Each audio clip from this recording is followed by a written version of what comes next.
దొంగలంతా ఒకటవుతున్నారా? Yes, ఈ వీడియోలో దీని గురించి మనం మాట్లాడుకుందాము. అయితే ఇక్కడ ఏంటి అంటే ఈ స్కామ్స్టర్ అలియాస్ పెద్ద సారు పెద్ద బిల్డింగ్.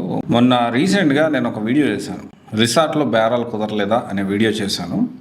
ఈ వీడియో చేసిన తర్వాత నేను దాంట్లో కూడా వ్యాలిడ్ క్వశ్చన్స్ అడిగాను. అందరు ఇన్స్టిట్యూట్ డైరెక్టర్స్కి, అందరికంటే కొంతమందికి చేశారు, ఫోన్ చేసి నా గురించి చాలా తక్కువ చేసి మాట్లాడుతూ నార్మల్ 10,000 జీతగాడు, 15,000 జీతగాడు, ఆఫ్టర్ ఆల్ అని ఇంకా కొన్ని డిగ్రేడ్ మాటలు కూడా అంటే నాకు తెలిసింది. అండ్ నాకు క్లియర్గా పిన్ టు పిన్ నాకు చెప్పారు, ఒకరిద్దరుగా చాలామంది చెప్పారు నాకు ఫోన్లు చేసి. సో నాకు ఇన్ఫర్మేషన్ వచ్చింది. ఇక్కడ నేను ఒకటే చెప్తా ఉన్నాను, ఫస్ట్ 1 by 1 ప్రతి క్వశ్చన్కి నేను ఆన్సర్ చెప్తాను.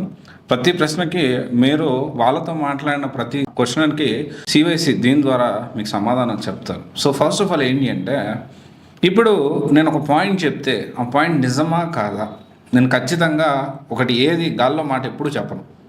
సో స్పెసిఫికల్లీ నేను ముందు కూడా చెప్పాను, ఇప్పుడు కూడా చెప్తున్నాను. ఇంకొక మాట కూడా నేను ఇంకా కొన్ని మాటలు చెప్పలేదు. ఆ క్వశ్చన్స్ అవన్నీ కూడా ఇన్ డీటెయిల్గా ఈ వీడియోలో మనం మాట్లాడుకుందాము. వ్యాలిడ్ పాయింట్సే కదా నేను మాట్లాడింది.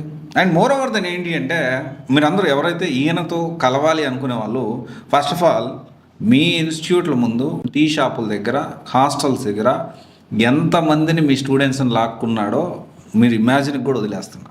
అంతమందిని లాక్కొని ఉంటాడు. ఇతని ఒక పెద్ద గ్యాంగ్ ఉన్నారు, ఒక దండుపాలెం గ్యాంగ్ లాగా ఒక పెద్ద సిస్టమ్ తయారు చేసుకున్నాడు.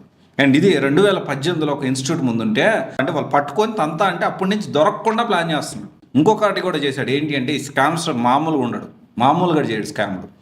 ఏం చేశాడంటే, వేరే ఇన్స్టిట్యూట్లో 10,000 కట్టి వీళ్ళ పిల్లల్ని జాయిన్ చేయించి, అంటే వాళ్ళని జాయిన్ చేయించి ఆ 10,000 దాని నుంచి ఆ ఇన్స్టిట్యూట్ బాగాలేదు, ఈ ఇన్స్టిట్యూట్ బాగుంది, ఆ ఇన్స్టిట్యూట్ బాగాలేదు, ఈ ఇన్స్టిట్యూట్ బాగుంది అని చెప్పి మీ దగ్గర జాయిన్ అయిన పిల్లల్ని కూడా లాక్కున్నాడు.